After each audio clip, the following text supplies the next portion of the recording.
بسم اللہ الرحمن الرحیم ان اللہ و ملائکتہ یصلون علی النبی یا ایھا الذین آمنوا صلوا علیہ وسلموا تسلیما صلی اللہ علیہ وآلہ وسلم۔ امید کرتا ہوں آپ سب خیریت سے ہوں گے۔ روزہ کے روحانی فوائد کیا ہیں؟ روزے چونکہ ماہ رمضان المبارک آج کل آخری عشرہ مبارک کا شروع ہو چکا ہے، تو روزہ کے روحانی فوائد کیا ہیں؟ روزہ اللہ پاک نے ہمارے اوپر فرض کیا ہے، اور جس طرح پچھلی امتوں پر فرض کیا گیا تھا، جیسے کہ قرآن مجید میں خداوند کریم کا ارشاد ہے، اے ایمان والو، تم پر بھی روزہ اسی طرح فرض کیا گیا ہے جس طرح تم سے پہلے لوگوں پر فرض کیا گیا تھا، تاکہ تم متقی اور پرہیزگار بن جاؤ۔ تو فطرت و شریعت کا تقاضا یہ ہے کہ عقل نفس پر ہمیشہ غالب رہے، مگر بشری تقاضوں کی وجہ سے اکثر نفس عقل پر غالب آ جاتا ہے، اس لیے شرع اقدس میں ماہ رمضان المبارک کا روزہ واجب قرار دیا گیا، یعنی کہ تاکہ نفس کا تزکیہ کیا جا سکے اور عقل کو نفس پر پورا غلبہ اور تسلط حاصل ہو۔ یہ ایک روحانی فائدہ ہے۔ اس طرح خدا چاہتا ہے کہ انسان گناہ سے پاک رہے،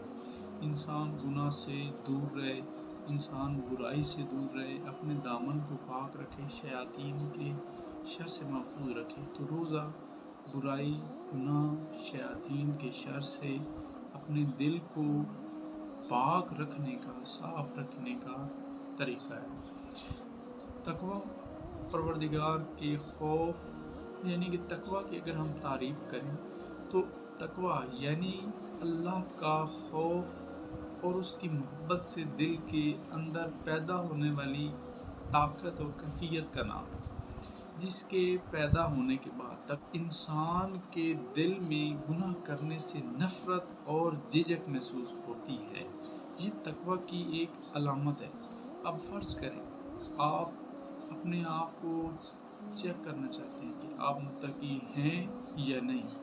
آپ کے اوپر روزوں کا، دین کا، اسلام کا اثر ہو رہا ہے یا نہیں، تو اس کے لیے ایک ہی بات یہ ہے کہ آپ کا دل برائی، گناہ سے نفرت کرنے لگ گیا ہے، آپ کے اندر یہ طاقت آ گئی ہے، تو اس کا مطلب ہے آپ متقی بن چکے ہیں۔ اسے ہی تقوی بولتے ہیں، اور یہ والی کیفیت اللہ کو بہت پسند ہے،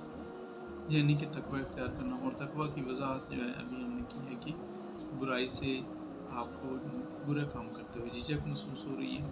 اور آپ کا دل نہیں لگ رہا برے کام کے اندر۔ تو اسی طرح تقوی کی دوسری کیفیت ہے کہ آپ نیکی کرنے کی طرف راغب ہوتے ہیں، نیکی کرنے کی آپ کے دل میں خواہش پیدا ہوتی ہے کہ آپ نیکی کرنا چاہتے ہیں، آپ اللہ کے قریب ہونا چاہتے ہیں۔ تو روزہ کا مقصد اصل میں یہی ہے، یہ اس طرح کی کیفیات پیدا کرنا دل کے اندر، تاکہ انسان جو سارا سال انسانی فطرت کے مطابق زندگی گزارتا ہے، یہ ایک ایسا مہینہ اللہ پاک نے مقرر کیا ہے جس کی وجہ سے ہمارے اندر تقویٰ الہی پیدا ہوتا ہے، اور تقویٰ الہی پیدا کرنے کا ذریعہ جو ہے نا وہ روزہ ہے۔ روزہ اسی وجہ سے جو ہے نا روزہ، یہ جو شہوات ہوتی ہیں انسان کے اندر پیدا ہوتی ہیں، گناہ کرنے کی طاقت پیدا ہوتی ہے، اور انسان کے دماغ کے اوپر نفس غالب آ جاتا ہے، اس غلبے کو اور ان شہوات کو اور ان گناہوں کی کرنے کی شدت کو کمزور کرتا ہے۔ حضور اکرم صلی اللہ علیہ وآلہ وسلم فرماتے ہیں روزہ شہوت کو توڑنے اور کمزور کرنے کے لیے بہترین شے ہے۔ شہوت یعنی کہ ہوس کو، نفس کی خواہش کو کمزور کرنے کے لیے بہترین، تو یہ خوف الہی پیدا کرتا ہے، یعنی کہ خوف الہی اور خشیہ الہی۔ روزہ انسان کے اندر خوف پروردگار پیدا کرتا ہے۔ وہ کیسے؟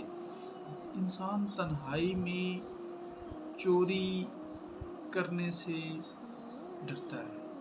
تنہائی میں بھی کھانا پینے سے ڈرتا ہے، باز رکھتا ہے، اب اس کو کوئی بھی نہیں دیکھ رہا، اس کے باوجود بھی وہ کھاتا پیتا نہیں ہے، اس کا دل اللہ کی یاد میں لگا ہوتا ہے کہ میں نے روزہ رکھا ہوا، اس لیے وہ کوئی چیز نہیں کرتا۔ اور خوف خدا اس کے اندر جب پیدا ہو جاتا ہے تو وہ ایک تقوی کی ایک جو وہ بیس بننا شروع ہو جاتی ہے، بنیاد بننا شروع ہو جاتی ہے۔ اسی لیے روزہ دار بڑی مشکل اٹھاتا ہے، بھوک اور پیاس کو برداشت کرتا ہے، اور خلوت میں بھی، جلوت تو بجائے خلوت میں بھی، یعنی کہ اپنی تنہائی میں بھی کوئی ایسا کام نہیں کرتا جو اس کے روزے کو توڑ دے۔ اور کیا مضبوط اعتقاد ہے اس کو آخرت کی جزا اور سزا پر کہ مہینہ بھر میں روزے رکھتا ہے، مگر ایک لمحہ کے لیے بھی اس کے دل و دماغ میں آخرت کے متعلق شک و شائبہ تک نہیں آتا، ورنہ اگر اسے شک ہو جاتا تو کبھی بھی پورا نہ کرتا، کیونکہ شک کی خاصیت یہی ہے کہ انسان کے عزم و ارادہ کو متزلزل کر دیتا ہے اور اسے وہ کام انجام نہیں دینے دیتا۔ قول ہے حضرت علی ابن ابی طالب علیہ السلام کا کہ شک ایک ایسا کانٹا ہے جس کا زخم انسان کے دل پر ہوتا ہے۔ اچھا، تو ایک اور روزے کا جو روحانی فائدہ، روزہ رکھنے سے انسان کو اپنے عز و انکسار اور خدائے قہار کی طاقت اور اس کے جلال کا احساس ہوتا ہے، یعنی کہ اپنی کمزوری اور ناتوانی اور خدا کی بزرگی، خدا کی طاقت کا اظہار ہوتا ہے۔ وہ قہار بھی ہے، یعنی کہ قہار وہ بہت زبردست ہے، اس کے جلال کا احساس ہوتا ہے، اور اسے معلوم ہوتا ہے کہ ہر لمحہ اور ہر روز نفس کی چلنے والی مشین خود کار اور خود اختیار نہیں بلکہ کسی عظیم طاقت کی مدد، اور انسان نفس کا نہیں بلکہ اللہ کا بندہ ہے۔ روزہ رکھنے سے چشم بصیرت عطا ہوتی ہے، چشم بصیرت یعنی کہ آپ کو ایسی اللہ پاک بصیرت عطا کرتا ہے، ایسی دیکھنے والی آنکھ عطا کرتا ہے جو حق و باطل کو سمجھ سکتی ہے اور حقائق اشیاء کا کشف ہوتا ہے۔